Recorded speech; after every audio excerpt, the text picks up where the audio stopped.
Leave Gina alone. Listen, we make mistakes. We all make mistakes, for everybody to go in on her. I love how Ariel Helwani made it all about him.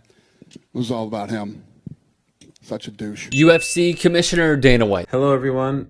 Ariel here. Respected UFC journalist Ariel Helwani. I'm so grateful. And conspiracy theorist Trump supporter Gina Carano. I don't give a shit what Ariel Helwani thinks. Fair enough. Who the f*** is Ariel Helwani? Clearly, Dana cares enough to comment out of the blue. Carano compared hating someone for their political views to the persecution of Jewish people during the Holocaust. This was among the list of pro-awful things the pro-insurrectionist Carano posted. This last post essentially comparing being a Republican in America or having a certain political view to being a Jew in Nazi Germany during World War II is asinine. It is an absolutely crazy comparison to make. It is completely insensitive. To compare that to what is going on in this country is just a very tone-deaf analogy to make. The reason White stood up for Carano, if we've learned anything from his continued praise and lack of criticism for a domestic terrorist-led president. Say what you want about him. The guy saw this thing coming, was into it, and gave us our first shot, and you'll never hear me say anything bad about Trump. It's this. He told you so himself. If you make him any money, by any means, he will kiss your ass till it's shiny. As a Jewish person and as a human being, it doesn't sit well. And I wish she would have never posted that. So Ariel, who like myself is Jewish, went in depth, which we'll show momentarily. First, what was the post and what has she posted in the past? In short, offensive stuff. You've heard from Anna and Ariel on the content of what was deemed the final straw. She had the audacity to mock those taking the coronavirus seriously and the 2020 election where she cries of her preferred candidate losing. She continues pushing the same rhetoric the 45th president used to rile up a crowd of insurrectionists and get them to attack the Capitol. She was accused of transphobia when mocking the use of pronouns in people's bios across various social media platforms. She has denied these accusations. Newsweek reported many accused Carano of blocking accounts that support the Black Lives Matter movement. She liked posts tearing down and making fun of the protests that took place this past summer. She is gung-ho Republican who does not comprehend the difference between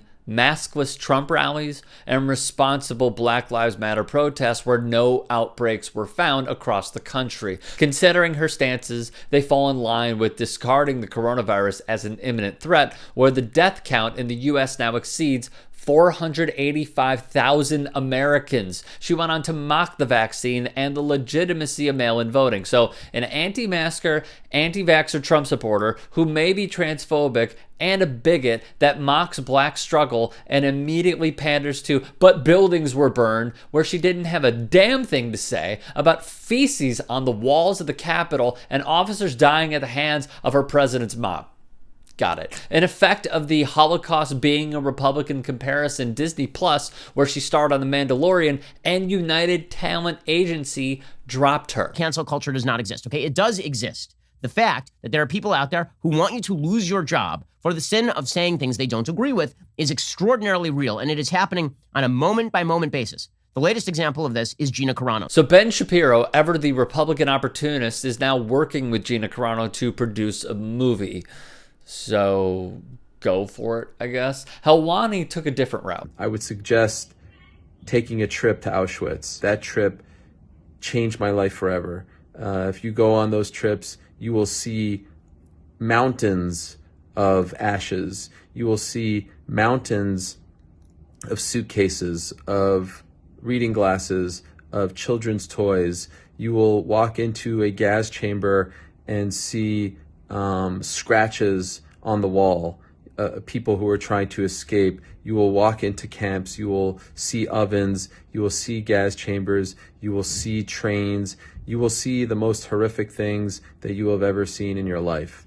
And it's something that I would not want to ever see replicated to any race, any gender, any religion, any group of people on this planet.